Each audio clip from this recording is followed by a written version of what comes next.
This podcast is brought to you by Blackaby Ministries International. To find out more, visit blackaby.org.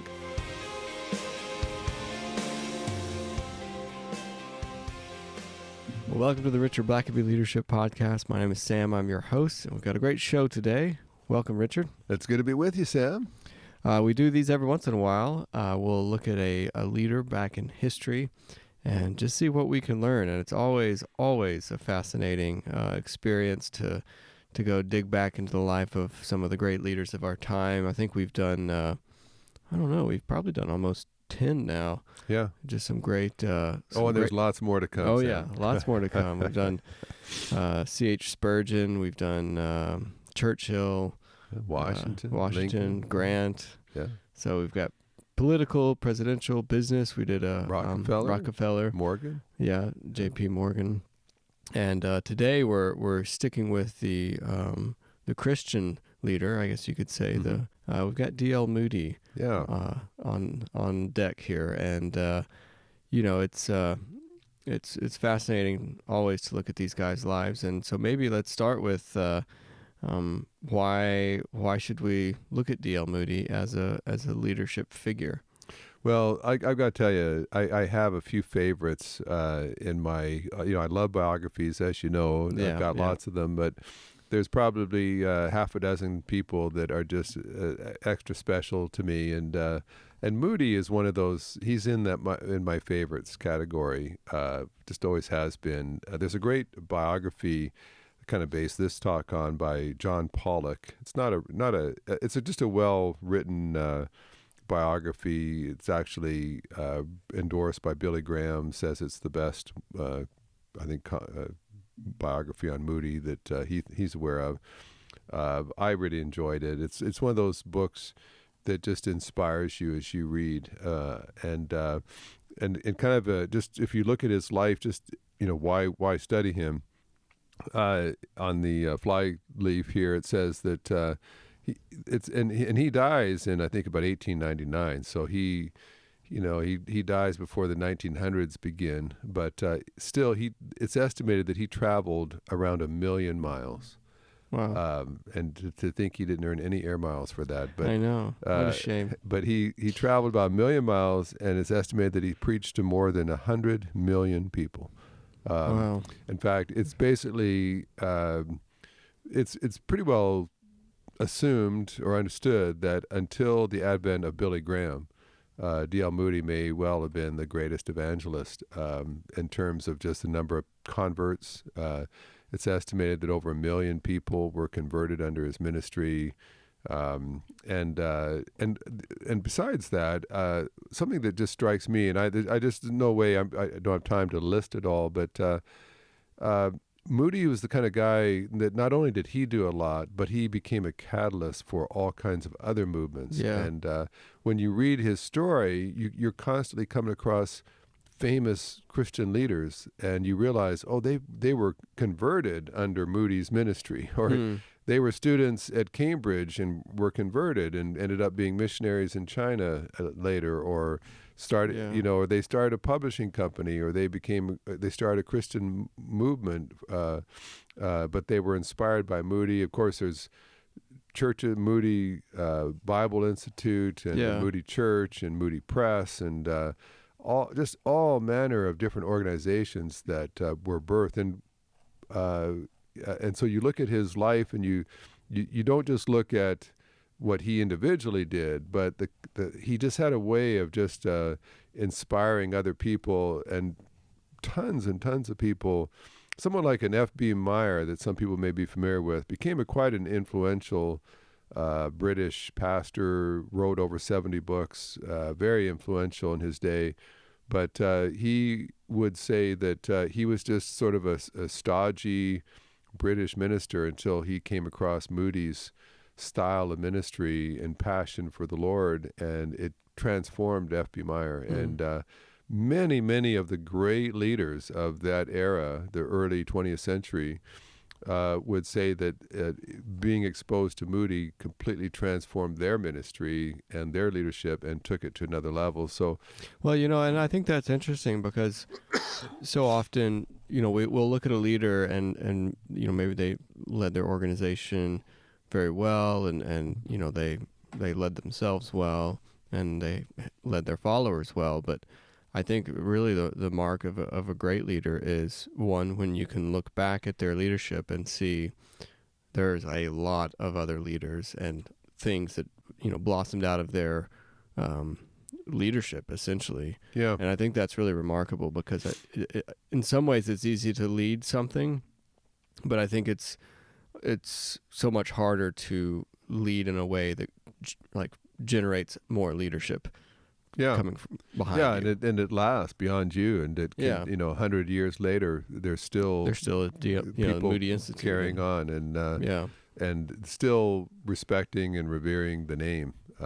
So there's certainly, if you're not and so obviously he's a Christian leader, eventually an evangelist. He runs a school for some time, but we're looking at him because he's a leader. He's a person who comes in when there's nothing, and when he leaves, there's all kinds of stuff going on. So I guess before we get into so much of what he did, let's maybe take a step back and were there things, and I suspect there were, that he had to overcome in his life before he could really become the leader that he was meant to be. Yeah. His father was an alcoholic, was basically, seemed like a nice enough person, but he was lazy, unemployed most of the time, had 9 kids that were barely eking out an existence. And the father died when Moody was 4 years old. So he basically grows up without a dad in his life, and has to go out and work early, and so he never gets very much schooling. He had to go get a job, had to try to help provide for his family, and so early on he's just trying to find work, and he would say that was something he always suffered from. Not that he could have done it any differently, but he always felt that his lack of education harmed him. That I don't know that he ever graduated from any school. He butchered the English language, which is so amazing to me. Yeah. Here's a guy who becomes the biggest evangelist, only surpassed by Billy Graham, and yet he's uneducated, and in fact he had all kinds of ways he would butcher the language. It was said that he said the word Jerusalem in only 2 syllables. And I think they said the same about when he'd say Mesopotamia. I think he boiled that down to about 2 syllables. So, and he would go to places like Cambridge, of all places, as this uncouth, uneducated American, and these Cambridge snobs would come just to make fun of him and just to have a good laugh at the way he butchered the English language. And there's stories of them just kind of roaring in laughter. And he could never say Daniel. The first time he preached in Cambridge, he was preaching on Daniel in the lion's den, but he would just sort of blend the Daniel, what he would say, not Danielle, Daniel, just Daniel. And they would all just start laughing at the way he butchered the words. But the more that they listened to him, the more that they began to sense this was a man that had a message, and some great, great movements of God. But he, in fact, when he, of course, his famous story is that he wanted to he wanted to make money. Of course, he grew up in poverty. Yeah. And so his ambition in life was to become a successful business person. And so he eventually gets a job. Interestingly, he had an uncle that had I think had a shoe store, and the uncle knew that he needed work, but wasn't really offering anything to him. And so finally, Moody went to his uncle and asked for a job, and was given one, and was told, given a lot of guidance on how to conduct himself. And about 25 years later, that uncle had hit financial crisis and was in dire need of money. And Moody actually then had money, and he actually gave him money back and said, you got me started out, and I owe you a lot. And he said, don't treat this as a loan, just treat this as one of my payments back to you for all you taught me. And but he goes off into the shoe sales business, and at 18 years old, he is at work one Saturday, and but he had gone to a church, and was put into a Sunday school class as a young man. He's about 18 or so at the time. It's a all young men's class, and Edward Kimball was his Sunday school teacher. And there's a revival going on at the church that week, and Kimball decides that before that week is out, he's going to check with every young man in his class to make sure that they at least know how to be a Christian. And so Moody is designated for that day, and Kimball goes down to where he's working, and he's standing outside the shoe store, and he has second thoughts. He thinks, I don't want to embarrass this young man. He's working. I come into his working place and share Christ with him, like, just embarrass him, and maybe I need to just find a different time to talk to him. And he's standing there trying to decide, but he just feels like God is the one who put that on his heart that day. So he decides to brace himself and go in, and if Moody's not interested, he'll just leave. But Moody is interested, and they go into a back room, and there in the back processing room of that shoe store, he leads Moody to faith in Christ. And so and Moody always looked back to that time and said he was so grateful that he had a Sunday school teacher. And of course, a lot of people have looked back later and said under Moody's ministry, there were all kinds of great leaders who were saved. And ultimately, it goes all the way down to Billy Graham, even the different connections and so on. And you trace it all the way back to say, here's a Sunday school teacher that who leads the most famous evangelist of that era to Christ. No one really knows Kimball's name anymore, but they would know Moody's name. Right. And so that in itself is such a wonderful story. But interestingly, then now that he's a Christian, you have to be presented before the deacons or the elders to be admitted into church membership. And so, they want people to be members. It's not a hard exam, but he gets up and they ask him something about, well, tell us, what has Christ done for you?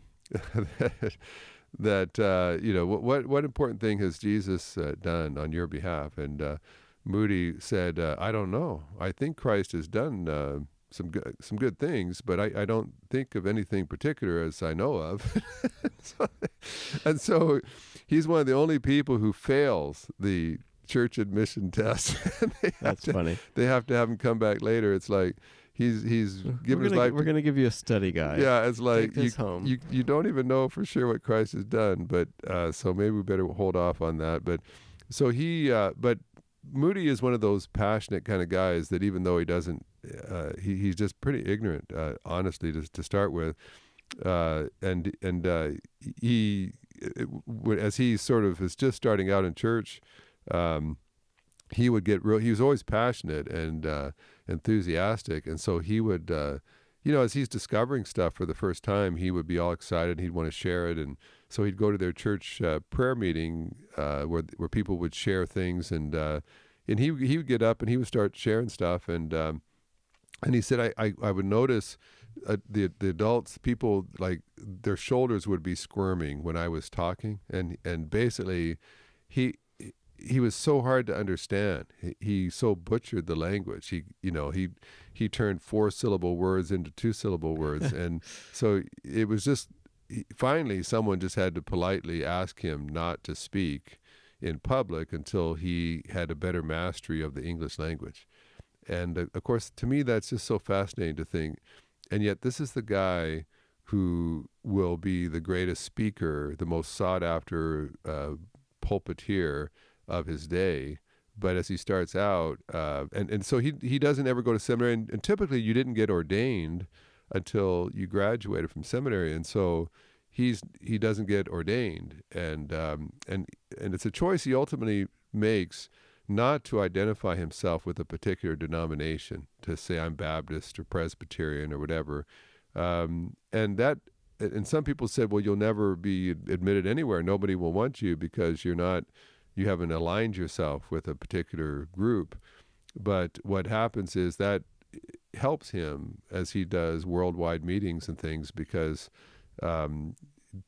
everybody sort of claims Moody, and he's not seen as just one belonging to a particular camp. But so many things that he starts out doing, you just look at and say, if I were trying to lay bets on who's going to become a great orator. It's not going to be the guy who's not even allowed just to share, where people are just sharing testimonies in church, and he's asked not even to do that because he's such a bad speaker. Yeah, that's pretty remarkable. Well, let's take a quick break here, and when we come back, we'll look at the transformation that takes place in Moody.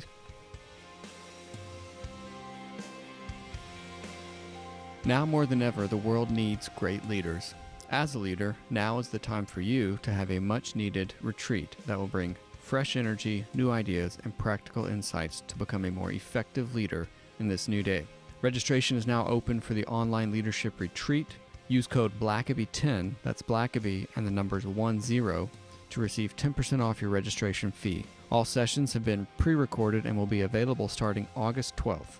Visit onlineleadershipretreat.com to learn more and to register. Links will be in the show notes.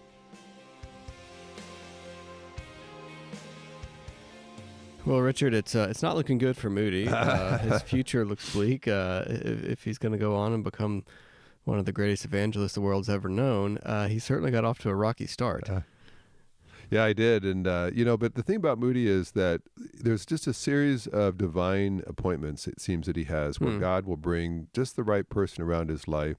And he's always sensitive to that. I guess because of his upbringing, perhaps. Sometimes people will say, I just had such a rough childhood, or such a messed up early, beginning in my life or young adulthood.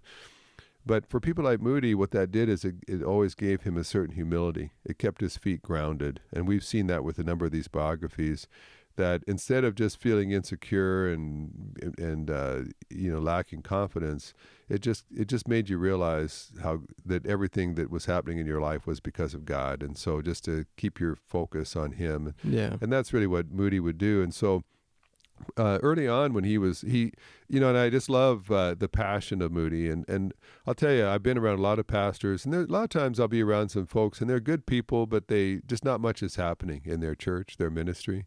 And sometimes you get around people and you just think, you just nice enough guy, but you just need to light a fire to the guy, like you just get him going here. Yeah. Just kind of going through the motions and laid back, whatever else. Moody was not laid back. He was always on the go, always passionate. And so he, when he first is all passionate about being a Christian, he goes to a church and says, he wants to serve, wants to do something. And they say, well, you could teach like a Sunday school class, but they don't. But he's such a bad speaker, they don't really want to subject him to any existing classes. So they just sort of say, well, go get a class, go get some boys. And so he goes out into basically the slums of Chicago and just start like a Pied Piper. He just starts collecting ruffian boys and kids out in the street and says, come on with me. And early on, he had some pretty questionable methods. Of course, he's just figuring this thing out, so he'd offer candy and prizes to whoever brought the most friends. And he just shamelessly trying to, motivate kids to come to church, to Sunday school. And he was such a fun guy himself that people loved to be around him. And he knew how to make things interesting, keep it moving. And he's a born salesman. So before long, he's got this a whole warehouse full of these kids off the street. Ultimately, I mean, he builds this school, and they're running like over 2,000 kids every week, and ultimately this is going to develop into a church. And Wow. And how old is he at this point? He's like 18 or 20 or so, 20 in his early 20s. But when he starts out, he was the funnest kind of guy to be around in just one-on-one. But then when he would go to preaching, he just sort of preached hellfire and brimstone, because that's kind of what he knew. And at a certain point, he goes to England, and England became kind of sort of like the Beatles, when they go to Germany and become famous and then they return. Yeah. For Moody, he goes to England, and you would think that's the worst possible place. These guys invented the English language. Like they're snobs, They look down on these American frontiersmen anyway. But he goes over there and he listens to Spurgeon. He really admires Charles Spurgeon. They're contemporaries. He goes by and pays a visit with George Mueller to learn about faith. along the way, he meets a young man. He's just like 20 or so himself, Henry Morehouse. He's a converted pickpocket. He spent time in jail, but he's gloriously saved. And he butchered the language almost worse. And he's got a heavy British, or I think Irish accent that's worse than Moody's. And he says to Moody he'd love to come and preach for Moody. And Moody just kind of blows him off. Like, Moody can hardly understand him. And and he's just a very diminutive, small little guy, dressed very casually. But Morehouse, then he gets a telegram from Morehouse saying, "I'm in the States, happy to come up to Chicago if you'd love to preach for you." And, well, it's like he keeps blowing him off. It's like, well, if you're in the area, let me know. And then finally he's in the area, and he just kept coming. And finally it's like, well, we've got this little, like a Bible study group Wednesday night. Let's just have you share a testimony there. And so he does. And I think Moody's wife may have been there. And so afterward he asked, how was it? And she said, oh, it was really good. He talked about the love of God, and, not instead of the judgment of God. And so Moody lets him speak at something else. But he asked his wife again. His wife said, well, he preaches different than you, Moody. Like he tells people that God loves them, not that God just is going to send them to hell. And first Moody gets a little miffed about that. And so finally he listens to him himself. And Morehouse will preach, for a whole week he preaches on John 3:16. And every sermon though is different. He traces a different sort of argument and storyline out of John 3:16. And when Moody finally hears him preach that the first time, he gets up and announces, we're going to have him preach for us every night this week. I encourage all your friends to come hear him. And the biographer says it changed Moody. Not that he didn't still believe in the other side of God, his wrath and justice and holiness, but it softened Moody to realize how powerful it was just to proclaim the love of God. And that it was a transformative time. And God also put Ira Sankey, his musician, around him. And it's interesting, Sankey was working at a good job, making good money. Was also a singer part, on the side. And Moody, when he hears him sing, comes up to him and says, you've got to quit your job and come full-time and work with me, and which would involve a huge pay cut for Sankey. And Sankey says, why? He says, why? He said, I've been looking for you for the last 8 years. And that Moody kind of had that spell on people, that people would literally leave their jobs and change their life, move to new cities, whatever, just to be a part of what he was doing. At a certain point, when Moody now has gotten this big crowd, he's got a couple thousand people hearing him speak every week in Chicago. One day he's preaching away, and there's these two women sitting at the front, and they're both praying fervently during the service, Mrs. Cook and Mrs. Hawkshurst. And afterward, Moody comes over to them and says, what were you praying about? And they said, well, we're praying for you. And Moody's like, well, why were you praying for me? He said, there's a bunch of unbelievers here today. You should have been praying for them, that they be converted. And they said, no, we're praying for you because you don't have the power. And Moody is just blown away. It's like, did you notice how many thousand people were in here listening to me preach today? And basically they said, yeah, but what they were trying to say is, Moody, but this is all you. It's about you. You mean well, you want to do good, but it's just, this is the best that D.L. Moody can do. Yeah, it's the D.L. Moody show. But yeah, and it's like but it's not you haven't yet seen what God could do. And that at first he's just taken back by that. But Moody's a pretty humble guy, and he says that those words began to haunt me. And he said, I began to realize I've been just working myself to death trying to grow this church, but I had not yet seen what God could do. And he said, I began just to cry out to God and say, I'd rather die than spend the rest of my life not having the power of God. And at a certain point, a little bit later, he's in New York City, and all of a sudden he just feels like God just approaches him and just says, do you really want the power? And so Moody, he just found a place. He knew someone who had a house nearby in New York. He goes and knocks on the door, and he says, do you have a guest room or a spare room, someplace I could just go and be alone with God? And he goes in that room, closes the door, and he just describes it as if the presence of God just filled that room. And he said, the glory of God just overwhelmed me. And he said, I'd never known God like that before. And basically he just says from that time onward, he said, God just took my ministry to a whole nother place. He said, I might even preach the same sermon I'd preached before, but he said this time there were all kinds of converts. And he said, I just saw the difference it makes when you do something in the power of God and when you do it in the power of Moody. And that changed everything. One other thing that, he just had these divine appointments. Reminds me a lot of my dad. Just he was in England one time, and he met a guy named Henry Varley. And they actually had an all-night prayer meeting just praying for God to work and so on. And at the end of the next morning, they're both bleary-eyed and tired and moving on.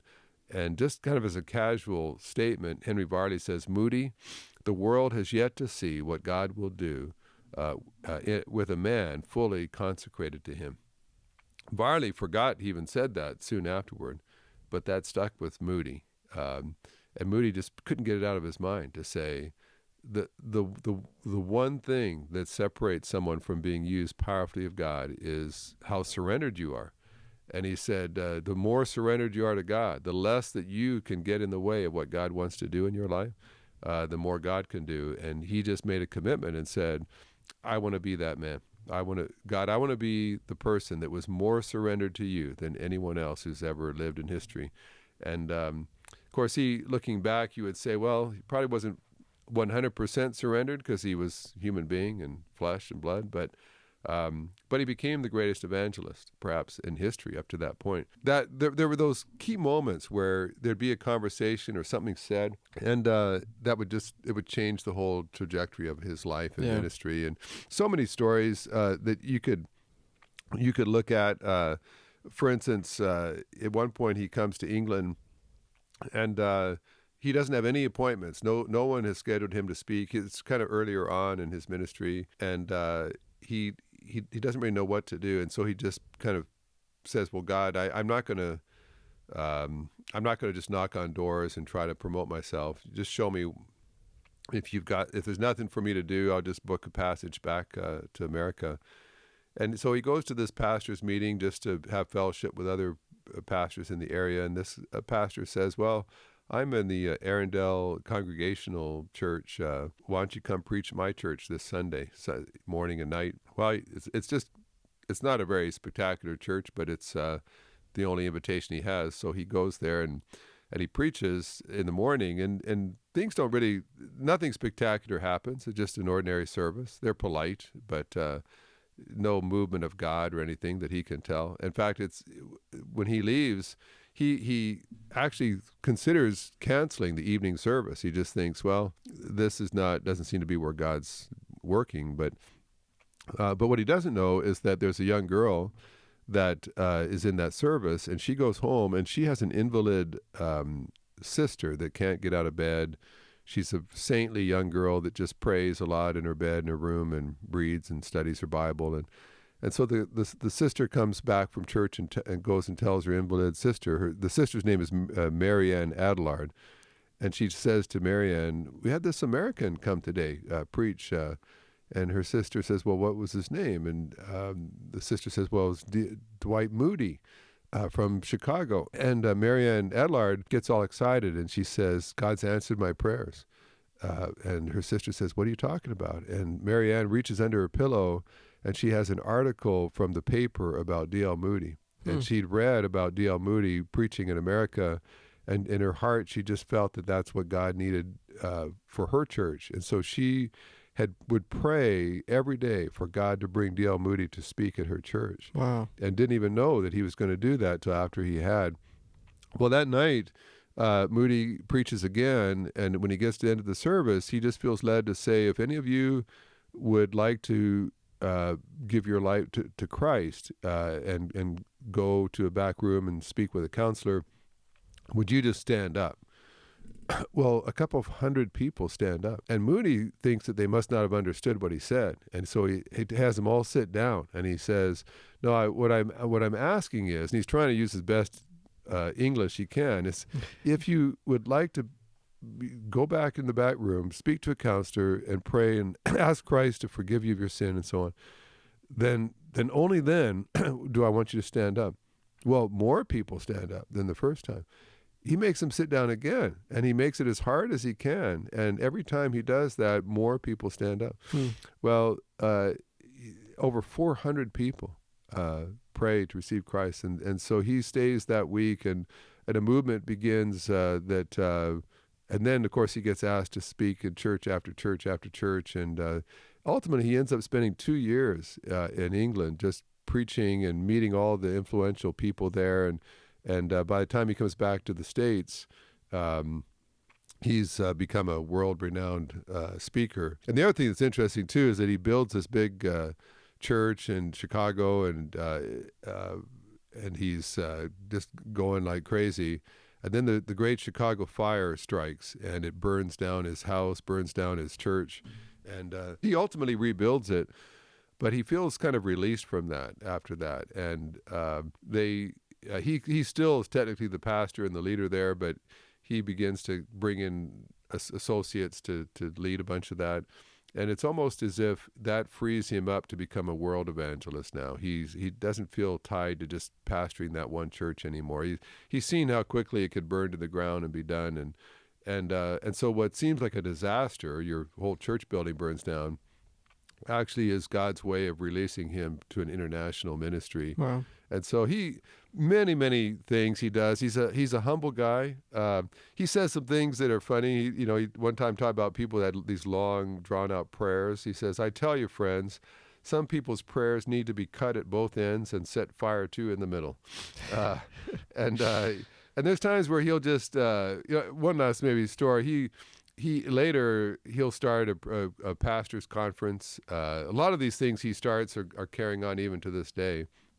But he'd have this conference, and he would always be the headliner. He was always the most famous preacher there, and so he would always preach. But then when he wasn't preaching, instead of going back into the green room or going home back to his hotel, he'd get a notepad and sit out in the audience and fervently take notes. And people would say to him, why are you taking notes? Everyone's taking notes from you. And but he was keenly aware that he had so much to learn. And one time while he's speaking, he was kind of coming down hard in the church and saying there's a lot of pastors and churches that aren't on fire for the Lord. And this young kind of bit of a snobbish seminary student, as you might expect, he speaks up during his sermon and says, I've never seen a church like what you're describing. And he says it right in the middle of Moody's sermon, and people can hear it. He doesn't say it necessarily rudely, but he sort of challenges what Moody is saying. And Moody basically just snaps at him, which is unlike Moody, but just basically says, at your age, you've hardly seen anything. How would you know? Just basically wait till you grow up, and you will see it. And then he just carries on with the sermon and just kind of just crushes the guy. Well, he gets near the end of his sermon, and he stops and he says, "Folks, I just have to stop and apologize." He said, I was very unkind to a young man early on, and I shouldn't have done that. That was not Christ-like of me to do that. He said, I want to ask God to forgive me, and I want to ask this young man. And so he climbs down off the platform, walks over to this know-it-all seminary student, takes him by the hand, and says, I'm sorry, I shouldn't have treated you that way. Well, of course, that was just sort of the heart of Moody. That's what kind of endeared people to him, is that he was the greatest preacher. And he would say things out of the flesh just like everybody else, but he had a humility to come back around. And that one last story about him. He was such a passionate guy, and people they wanted to support him because he was straightforward. He was very careful about finances. No one ever accused him of enriching himself, although he could have very easily. He had a lot of wealthy Brits and Americans that sponsored him.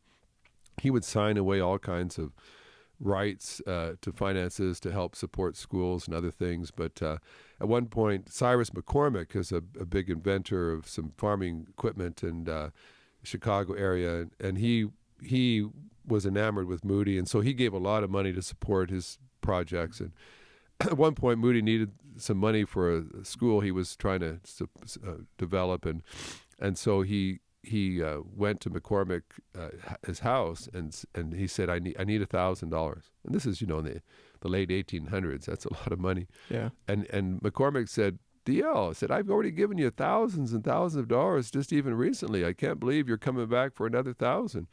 And Moody said, I'm sorry, but I just, here's what we're doing, and we need this money right away, and I have nowhere else to turn, and I know you can do it. And so McCormick says, all right, well, just wait here. And he goes upstairs to his study to write a check.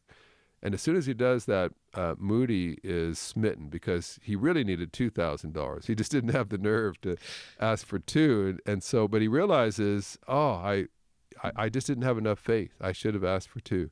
And so he gets down on his knees and he prays the whole time McCormick is upstairs writing the check, saying, God, forgive me for not having the faith to ask for two. If I'd had two, we could complete the program, and I know it would not hurt McCormick to give two. Well, McCormick comes back down, gives him a sealed envelope.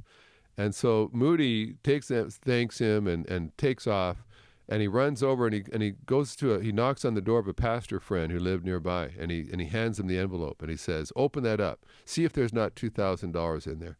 And now he asked McCormick for $1,000. Yeah. And he came back and he prayed for two, and he said, I want to see if I've got the faith, if God's given me the faith. Sure enough, he opens the envelope and there's a check for $2,000 in there. And so he later asked McCormick, what did you do? He said, well, I went up there and I was a little miffed that you've come back so soon for more money. But he said, the more I thought about your heart, and it's not for you, it's obviously for the Lord's work, and God is blessing you. He said, God really convicted me to say, I just need to, here's a man of God, you need to support him and bless him. And so I decided to bless you and give you two. Well, that was just stories like that over and over and over again. Just a simplistic faith in God, passionate, all in. At the end of his days, his doctor actually told him he had a heart issue and he needed to slow down. He was always a pretty big man. And at a certain point, he felt like he should, but then he was sailing back from England on a ship, and the ship ran into distress. It looked like it was going to sink. All the people were facing almost certain death, and God ultimately saved the ship and so on. But it really looked tired there for a while. And Moody, when he got back, he told people, he said, I realized my life could be over in an instant. He said, why am I trying to save myself? I want to, basically said, I want to go 90 miles an hour until God takes me home, because I don't know how long I've got. And interestingly, that the doctor that told him that died the next year of bad health himself.